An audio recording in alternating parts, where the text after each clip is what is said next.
Assalamualaikum warahmatullahi wabarakatuh. Selamat pagi. Di sini kami dari kelompok MBKM dengan beranggotakan Ariel Krisando, Divulodia, Abid Noval, Kresna Febriawan, dan saya Muhammad Fakih Novaldi akan memaparkan hasil kelompok kami berjudul Analisa Resiko Perokok Terkena Serangan Jantung.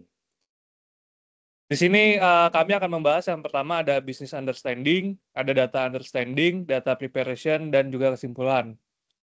Yang pertama ada business understanding, yaitu pertama ada define business objective. Untuk identify goals-nya sendiri, berdasarkan kajian dari Kemenkes, penyakit jantung merupakan penyebab kematian nomor 1 di dunia. Salah satu penyebab dari penyakit jantung adalah kebiasaan merokok. Oleh karena itu, penelitian ini bertujuan untuk menganalisis jumlah serangan jantung yang diakibatkan oleh konsumsi rokok di negara Cina. Untuk spesifik objektif kelompok kami yaitu untuk penurunan jumlah serangan jantung sebesar 10% dari pengurangan konsumsi rokok. Yang kedua ada assess current situation-nya. Pada situasi saat ini di Cina, serangan jantung diakibatkan oleh berbagai hal seperti diabetes, darah tinggi, rokok, dan yang sebagainya. Dataset yang tersedia saat ini terdiri dari umur, gender, riwayat medis, dan yang lainnya. Oke, berikutnya ada data understanding. Oke, pada slide ini kita masuk ke tahap data understanding. Jadi kita mengimport dataset yang bernama heartattackchina.ccp dari Google Drive. Kemudian kita juga melakukan mounting Google Drive agar bisa diakses melalui Google Colab. Dan kami juga mengimport beberapa library penting seperti Pandas, NumPy, Matplotlib, dan juga Seaborn untuk keperluan analisis data dan visualisasi. Sebagai langkah awal, untuk pemahaman data, kami menampilkan data head dan data describe untuk melihat struktur dan statistik dasar dari datasetnya. Oke, next. Oke, berikutnya di slide ini kita menampilkan hasil dari fungsi melalui data info untuk mengetahui tipe data dari setiap kolom dan apakah terdapat missing value. Selanjutnya juga kita informasi ini sangat penting agar kita juga bisa menentukan langkah selanjutnya dalam proses pembersihan dan transformasi pada data. Oke, next. Oke, pada slide berikutnya, setelah kita mengetahui struktur data, kami juga melanjutkan dengan eksploitasi menggunakan visualisasi. Jadi tampilan visualisasi di sini menggunakan Seaborn untuk melihat distribusi dan korelasi antar fitur. Ini membantu kami mengenali pola-pola awal yang bisa berpengaruh terhadap hasil analisis. Next. Oke, selanjutnya ada visualisasi dari heatmap. Ini menunjukkan korelasi antar fitur. Jadi dari sini kita bisa melihat fitur mana saja yang memiliki korelasi kuat dengan target variabel, sehingga bisa dipertimbangkan dalam modeling nantinya.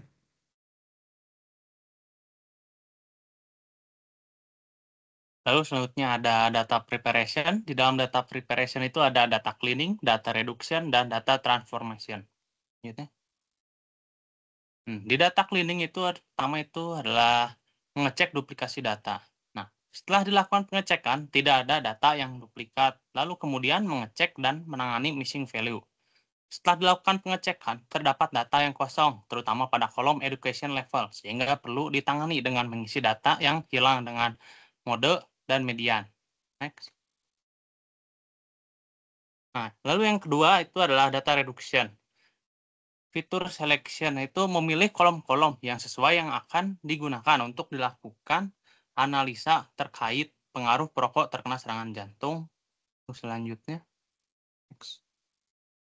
Lalu yang ketiga itu ada data transformation. Binary encoding itu digunakan untuk mengubah fitur kategoria biner atau dua nilai seperti gender, smoking status, diabetes, dan lainnya menjadi format numerik 0 dan 1. Hal ini penting agar model machine learning dapat memproses data tanpa perlu menangani teks, serta menjaga efisiensi dan kesederhanaan representasi data. Lalu ordinal encoding itu digunakan untuk fitur kategorial yang memiliki urutan nilai seperti cholesterol level, physical activity, dan lain-lainnya. Nah, dengan mengubahnya menjadi nilai numerik yang mencerminkan urutan, misalnya low 0, medium 1, dan high 3, model dapat memahami hubungan hierarki antar kategori dengan benar. Lalu, next. Lalu yang ketiga dari data transformation itu adalah normalisasi. Nah, normalisasi digunakan untuk menyamakan skala fitur numerik seperti age, blood pressure, dan CVD risk score ke rentang 0 hingga 1 agar model tidak bias terhadap fitur dengan nilai besar. Proses ini dilakukan menggunakan min-max scaler dan hanya diterapkan pada fitur numerik yang bervariasi skala nilainya. Next. Baik, selanjutnya di sini saya akan menjelaskan terkait modeling. Di sini di modeling ada data preparation, model training, dan juga model evaluation. Di bagian modeling kami menggunakan logistic regression karena sifat target variabel adalah klasifikasi biner, yaitu terkena serangan jantung atau tidak, sehingga merupakan baseline yang kuat dan interpretatif untuk memulai analisis klasifikasi BNDIS. Dan ada boost di sini digunakan untuk meningkatkan performa model dari logistic regression. Nah, untuk modeling sendiri di sini kita akan melakukan data preparation terlebih dahulu. Pertama untuk menyiapkan data untuk trainingnya, mengubah dari membaginya menjadi X dan juga Y. Kemudian di sini kita juga melihat ketika sebelum dilakukan penyimbangan datanya itu tidak seimbang antara 0 sama yes-nya, ada 434 dan yes-nya 66. Sehingga kita seimbangkan dengan menggunakan SMOD. Di sini kita sudah seimbang ya untuk datanya, jadi 434 semua baik no maupun yes-nya. Kemudian selanjutnya membagi data untuk training. Di sini kita akan meng-split datanya dari training tesnya kita akan ambil 0,8 atau 80%, sedangkan test size-nya kita akan ambil 20% atau 0,2. Next.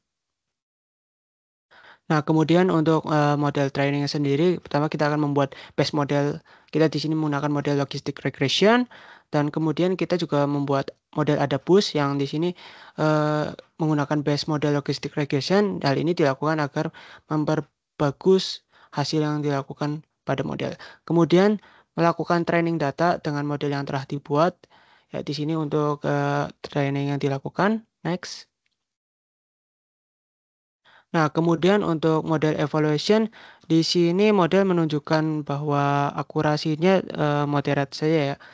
Jadi menunjukkan bahwa sekitar akurasinya 63,2, prediksi yang dilakukan benar ya, mungkin bisa ditingkatkan lagi, namun di sini akurasi saja tidak cukup karena untuk menilai kinerja model terutama jika tidak seimbang kita perlu insight lain seperti di sini untuk kelas node precisionnya 62% dan recall 68%, sedangkan untuk kelas yes precisionnya 65% dan recallnya 59%.